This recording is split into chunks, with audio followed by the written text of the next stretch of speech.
adventurers, high fenders. I've talked about them, you need them. So I've come up with a kit. We're going to turn this low fender into this high fender. So I've come up with a kit which includes all of this, the mounting brackets, line guides and braided brake lines for the whole front end. So I think you're really going to like it. This kit will be for sale on my shop. The link is in the description down below. And yeah, I think you're really going to like it if you're into high fenders, which I think you should be. So in the kit comes the braided lines, which will be grey. I've got a blue one here, but that's because this was a special order, which is the one that we'll be fitting today. So generally they'll all be, it's not grey, it is carbon fibre look. So yeah, we can have a close-up look at that. Then we get the main mounting plate. We get some spacers and bolts, and we get the cable guides and a couple of other cable guides. So there's two of these. These are different. We'll explain that as we mount them. Okay, so the braided brake lines are made by Hell here in Australia. The 3D printed brackets are made by our good friend Johnny, and the aluminium plate I got cut locally. This has been water jet cut, and some spacers made by a good friend Peter, and the bolts bought locally. So yeah, all Australian made.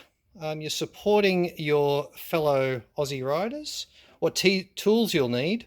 Actually, I might throw a few zip ties in there. Probably, who knows where they're made. So the tools you need are the tools to pull apart your bike. A 8mm socket, a 10mm socket, a 4 and a 6mm Allen keys, and a pair of snips for the cable ties. The cable ties are 300mm long. And they're fairly narrow ones, but you'll see where we use those. So yeah, let's get cracking. The first thing we want to do really is take all the plastics off the bike, including the tank, because we will be connecting lines to the ABS unit, which is under the tank. So we're going to take it all off and do the job properly. Okay, so once the side panels and the tank is off, just remember a bit of fuel can dribble out of this line once you take it off. Here is the ABS unit where we'll be removing some lines from. But the next thing we want to do is remove the low fender. So really we're just going to undo these 2 screws, these 4, and the clips at the back that secure these lines. And then while we're there, we'll take off these couple of clips, take off this bracket. Yeah, remove the low fender and the brackets holding the cables. Okay, now for these little clips, what you actually need to do, this one needs to go one way and the bottom side needs to go the opposite way. So you have to pull them apart like that, then they come open. There is actually 2 clips that just clamp the Speedo ABS line to the brake line too. So make sure you take those off.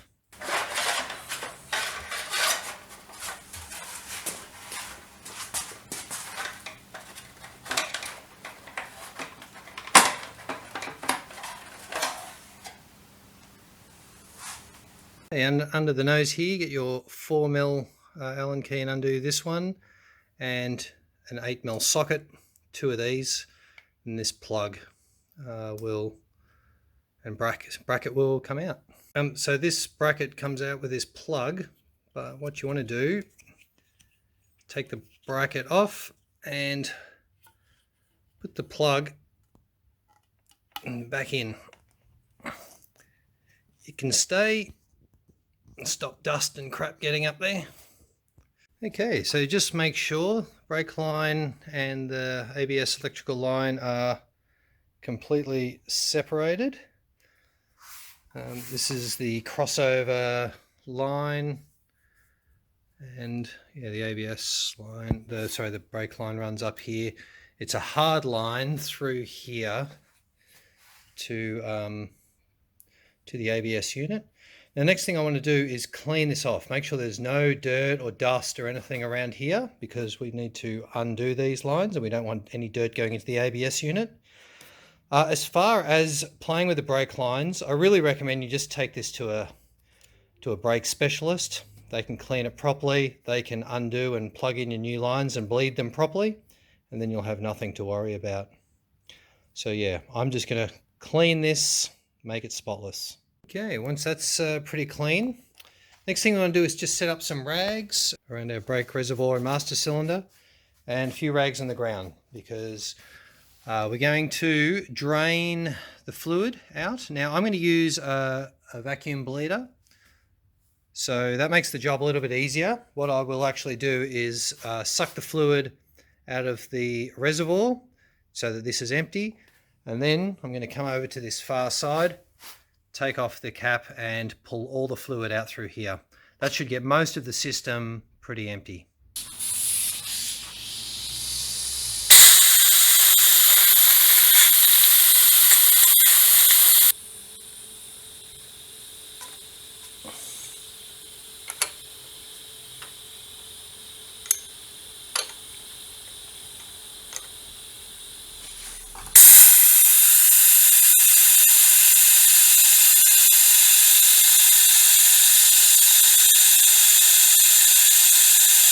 And then the final thing we will need to do is remove these banjo bolts. So this crossover line, the double banjo bolt from this side, the two lines, then this one, the hard line that comes all the way up to the ABS unit. We want to remove that, this one, and we want to remove this one, which runs through the frame there. And then it comes up here, and we'll remove this banjo bolt, because this kit has braided lines for all of these hoses. So yes, braided lines throughout. And you just have some paper towel on hand for each of these banjo bolts in case a bit of fluid comes out.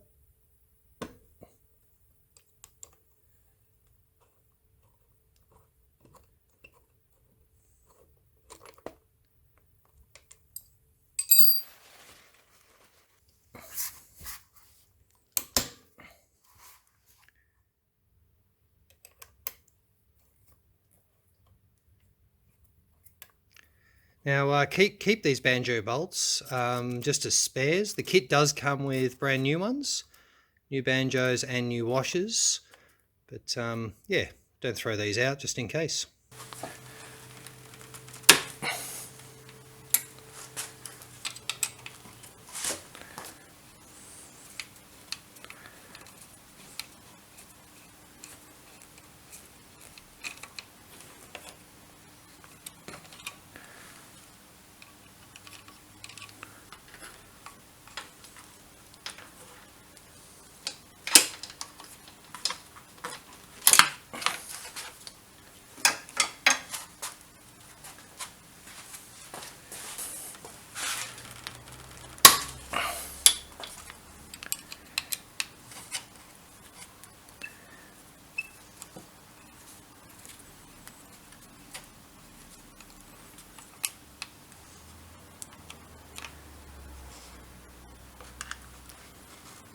Make sure you get these washers.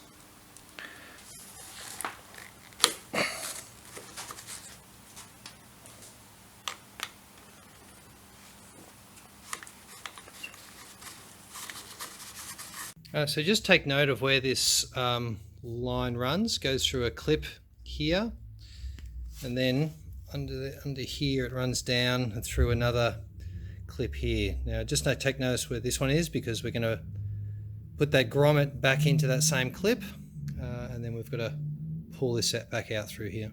This one around the grommet isn't the easiest to get to, but if you put the steering lock full to the left, you got a fair bit of access in here, and then you can get that clip open. I just end up using a bit of a little flathead screwdriver just to unclip the little wedgy toothed bit. You'll work it out. Okay, so ultimately what you should have is the crossover cable, the main brake line from the ABS to the front wheel, and the master cylinder to the ABS unit. 3 cables, 1, 2, 3, 4, 5 banjo bolts. And now that the bike is naked, I think the first thing we'll do is put in the cable, the new line from the master cylinder to the ABS unit, since that's the one we just took out, so we can remember which way it goes back. Okay, of the cables in the kit, the shortest one with the grommet is the one that we're going to put back in. So the ends, one is straight, so this will go to the master cylinder, and one has a slight kink, and this one will go onto the ABS unit. Okay, so we can just feed it through roughly for the moment, back through that same gap. And what we want to do is get our 20-degree bend to this far socket and bolt that one down. Grab your banjo bolts and washers, and what we want here is a short one with 2 washers. So you'll see that the new bolts do have a 14mm head and not an Allen key. So you can use your old original bolts, banjo bolts if you want. Just make sure you use the new washers. So one below and one above of the banjo. So to line this one up, yeah, just pointing sort of forwards, and then we'll go and do the other end. Okay, so our line runs through the frame, back into that grommet, clip that clip closed, and then it runs up here through the little guide there. So this one's now going to be loose, it's loose fit, but that's all right. And then bolt it in. Leave your rags here while when we fill this later. Okay, so with your 2 remaining cables, they are actually different lengths. So the one that is 1 centimeter longer goes onto the right hand side of the bike, and the shorter one goes on the side with the ABS unit, the left hand side of the bike. So we'll do that one first. Okay, so this lead, just do this one up finger tight for the moment so that it can move, and we'll worry about tightening it after. What we want to do is feed it around the back of this. It's going to be tight and it's going to run through our new clip. So let's set that up.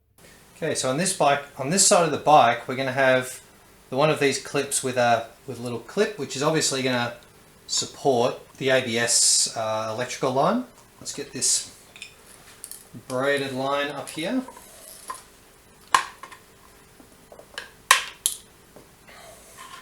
So for this 3D printed bracket here, we just push the braided line in there. It's quite a tight fit. It will sort of click in, so it can't really slide. So that's what we're trying to do. And it's going to face this direction with the clip on the outside here. But before we bolt this down, we really need the electrical wire in there. So just put that roughly in place.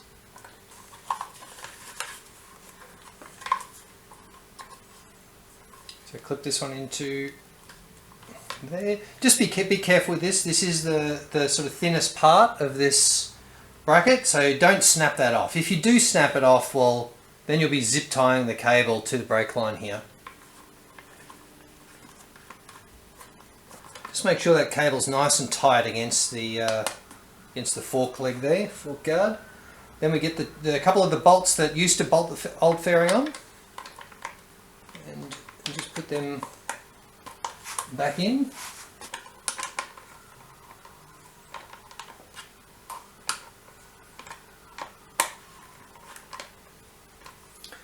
And if this is all tight, then you can do this up.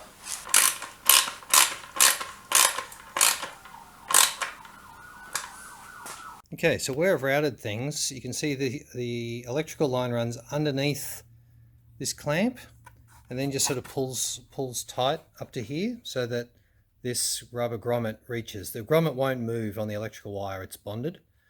And the brake line, run it up past this fixing here, and what you can do is take this off and I just spin it around so that the smooth side is facing the brake line, and then I'm just going to zip tie the brake line to here just to keep that tight against the plastics there. There you go. So the brake line just runs up through this. There's a little bit of plastic sleeving on there that the zip tie is up against. Then just pull this tight, make sure it's tight, cinch these down, then we'll continue our routing. Okay, the next thing we want to do is get one of our fork leg brackets and flick them on. These get zip tied in place.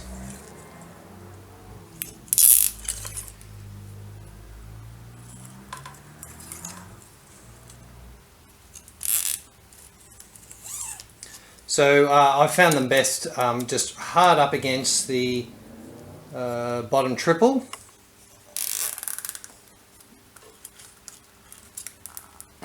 So they're going to face about 90 degrees, so it's actually not too critical.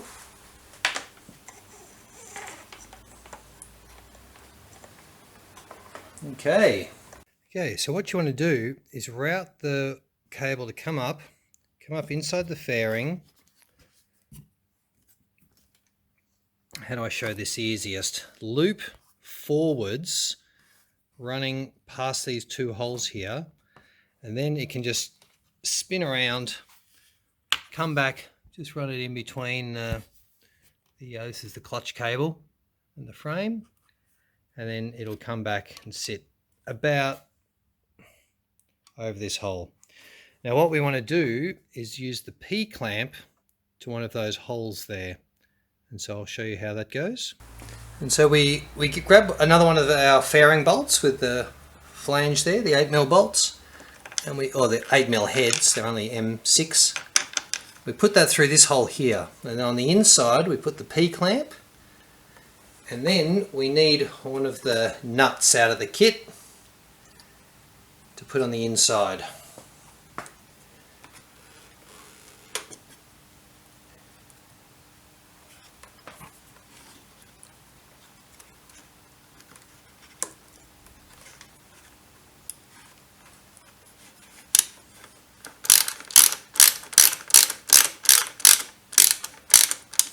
Okay, now this is where you just need to be a bit careful about your adjustment. So I've left enough slack here that at full right lock, that is slack. After the P-clamp, it's going to be locked in position, so it's not going to move. So it can run around, and it just runs against the fairing here and sits here. So at full right lock, it's something like that. And at full left lock, it comes back. That is just touching the fork leg there. I'll put a bit of a twist into it. This is where you want it to sit. Up here, not really touching anything. Yeah, so then when the suspension compresses, this is going to direct straight back here, which is a void behind the fairing. So it shouldn't touch on anything. So we'll check that. And at the end, if you find that it is rubbing against the fairing or hard against the fork leg, you can just give it a bit of a twist and loosen the P-clamp off. Give the line a bit of a twist so that it's holding itself in the right position, and then do up the P-clamp. So that will be holding it rigid, and then down here, this is holding it rigid. Although this one, this is our starting point. So yes, make sure that's right. Then do up the P-clamp with your bolt and nut. So we've got this ABS wire. We do want it to follow the cable. If you follow this through, you come over to this side and you've got this bunch of wires, and sitting attached to a tray there is this plug. This is that wire. I think it's best to reroute this back sort of across the frame and out that side, rather than going out the front and dangling near the radiator. So I'll just show you where I route that to. Okay, so I run this wire up through our slider. I've zip tied it where the grommet is onto the brake line that starts to loop behind the fairing. And then if we look in here, on my bike over there, I actually ran it through the triangle section of the frame, but I think it's a bit loose out there. So this time I've run it behind the frame and then just basically wiggled it through here and plugged it. This is it here. Plugged it back in. So yeah, that just keeps it away from, from being way down here somewhere. I'd also suggest on this nut just putting a little bit of Loctite on there so that one does not come undone.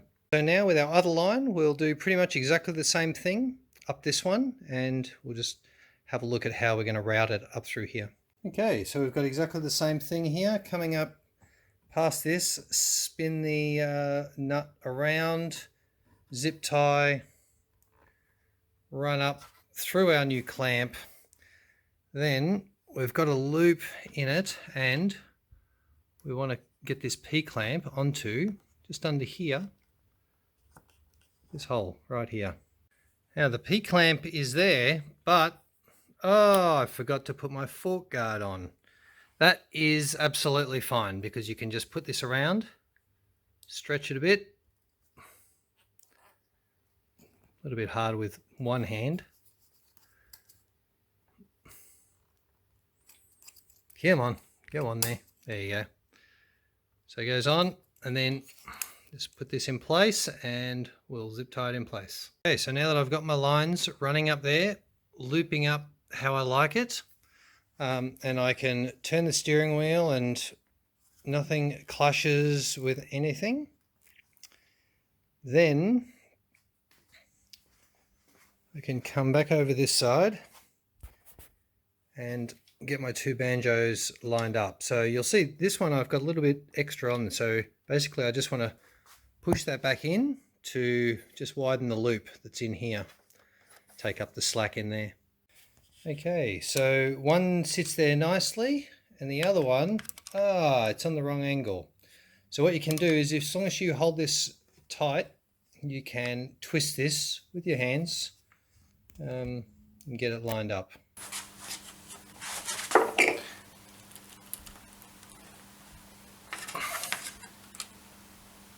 Now our last one is two banjos and one hole. So we use the double banjo with 3 washers. Okay, so just make sure that your banjo goes banjo, bolt, washer, banjo, and a washer at the bottom.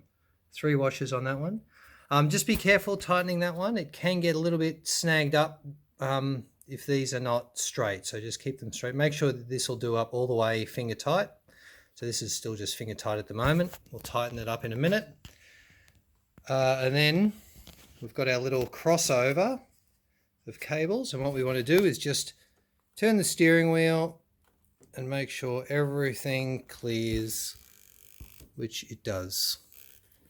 So yeah, that is perfect. So now I'm going to do up all the banjos now that I'm happy with the routing, and then we'll look at the fender. Okay, so the fender itself is pretty simple. We've just got a simple bracket and a little bag of bolts. What you do need to get is your fender of choice. Ryan here has got a blue one. It's got some holes marked, but they're not drilled. If they are drilled, they're not necessarily going to match up with the 4 thread tapped holes here. So I recommend you get this on here. It's good that this one is marked because then we can make it nice and straight. I'm going to line up those back holes on there and then the front ones, and then I'm just going to put a mark through there and drill this fender. Okay, so I've marked the 4 tapped holes, lining up the back 2. And the front 2 are right on the inside edge. I think this actually might be a standard bolt hole pattern. Maybe sometime in the future, maybe I'll move these out to match this, because I think this is a Yamaha fender, but that doesn't mean that other brands will be the same. I'm not really sure. Okay, so we've drilled our holes. These are 6.5mm holes, so they're M6 screws. So if you're amazingly accurate, maybe you can use a 6mm, but 6.5 is nice. You can still get away with a 7mm. So now we want to fix our plate. So clearly the countersunk screws go through there. Then what will happen is we'll get one of these spacers, which will fit onto here. And then this bit threads into the 4 holes that we've got here. 1, 2, 3, 4. Just screw these in. And you could Loctite these, but it's probably not really necessary because there's a fairing, the fender is here, so these screws can never wind themselves out.